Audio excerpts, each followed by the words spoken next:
I'm Dom and welcome to my channel The Metal Muse, where I react to and discuss all things metal. Now today I'm going to be reacting to one of my absolute all-time favourite bands, Sabaton. So Sabaton have just released a new song called Templar, and I have managed to successfully not see it, even though it's only been out for 2 days, by digitally sequestering myself. I've had a couple of health issues and I just did not feel up to doing it when the song came out.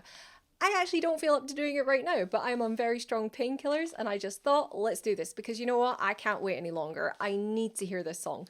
So without further ado, let's just react to Templars. Or is it Templar? No, Templars, because there was more than one Templar, right? Ooh. Sorry. Templars. Let's just do it. Sorry, my brain is not with me today, so please just have a bit of patience and grace for me. I am just not all there.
Right, like, I'm gonna not lie to you. I'm not emotional about the Knights Templar. That was like an order, you know, whatever. Like, I know a bit about the history of that. I'm not particularly married to the subject, but you know what I am married to and I am losing my mind over? Like, I think you can see. Oh, it's so embarrassing. Sabaton does this to me. It makes me feel so emotional. Hearing them sing that way, hearing the choir, like, because obviously the Knights Templar, it's like related to religion and protecting pilgrims on the way to the Holy Land, and they were endorsed by the Catholic Church. I digress. But seriously, hearing them sing that way and like the passion and the energy, and it's such a strong start, like I actually feel really emotional. I'm just like, you know what? Sabaton have done it again. They have created another, oh, I mean, look at that. Like, I also love that when they do these videos, they put into it like a big budget production. Like, we're getting a pitched battle. Did you see the armor, the horses? Like, you could hear it over the music. Like, this is gonna be classic. So I'm putting it back a little bit because you know what? It's just that good. It's just that good. Sabaton have done it again. And I swear, if they play this live, I'm seeing them. I've got one of the super duper amazing tickets because I've been having a tough time of it and I deserve a treat. I'm going to lose it. Like, I will be flooding. Like, I will be crying my eyes out if they play this live when they go on tour this year.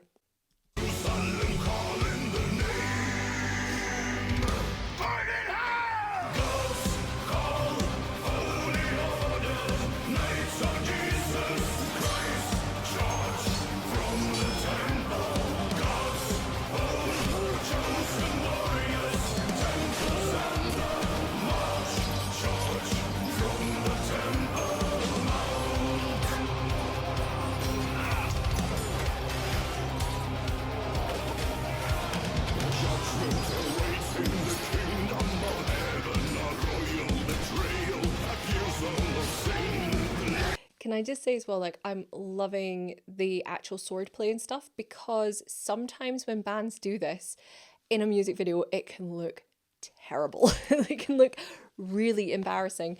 But this actually looks really good. Like, they've clearly got people in who really know what they're doing. So I'm like, really, this is actually really good. And I'm really happy about this.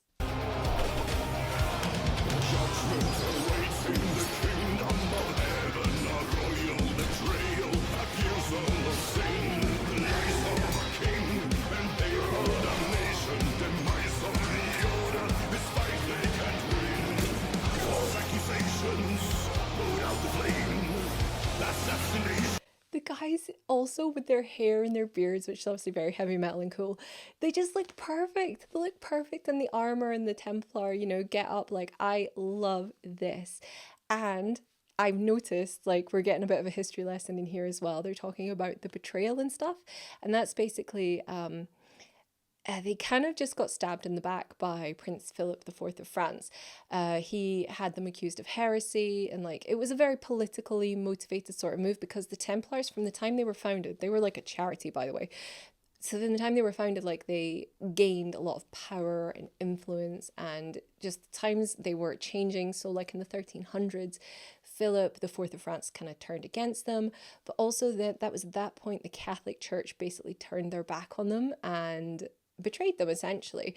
I mean, whether it's right or wrong, I have no political horse in this because again, this was not my sphere, and actually religion in itself is not really my sphere, but I love this, and I love Sabaton always give you a really good history lesson. So let's go back again. I usually only do like 5 seconds, but I'm loving this song and just want to like keep reliving every glorious moment.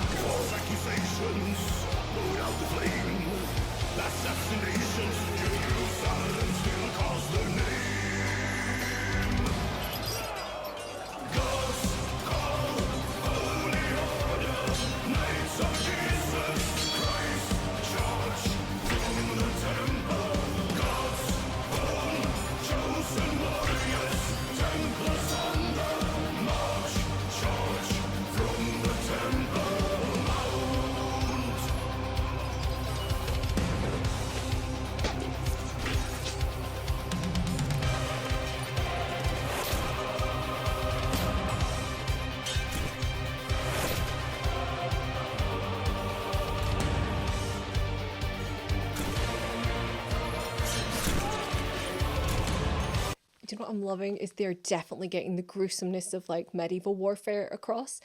But honestly, like guys, seriously, how good is this? Like how good is the production in this? It's so, you know what? The guys are really good actors. Like they're really emoting so well. Like I feel like I could be watching a clip from a scene in a movie. This is like beyond music video level sort of performance. I am just so stoked. So stoked with this.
Hey, wait a second even. Was that the Holy Grail? Like, because I feel like there was... My memory is not working with me today, but I do have a memory when I was watching Indiana Jones as a kid. There was a Knight Templar, right, with the chalice, and then, like, it turned out it was the wooden cup, and then, yeah. So I'm just like, sorry, my brain, I'm like, hey, was that the chalice? Like, is somebody, like, what's going on? Like, what's the link here? Oh, goodness me, I just love this. I just want to see this one more time. This is so good. I love this song. This is a new favorite for me.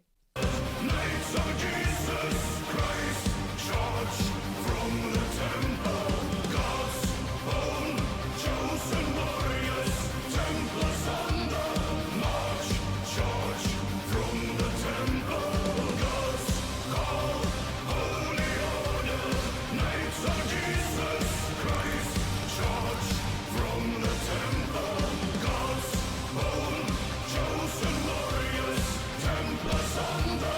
So they're taking their secrets with them when they go. Love it. Love it.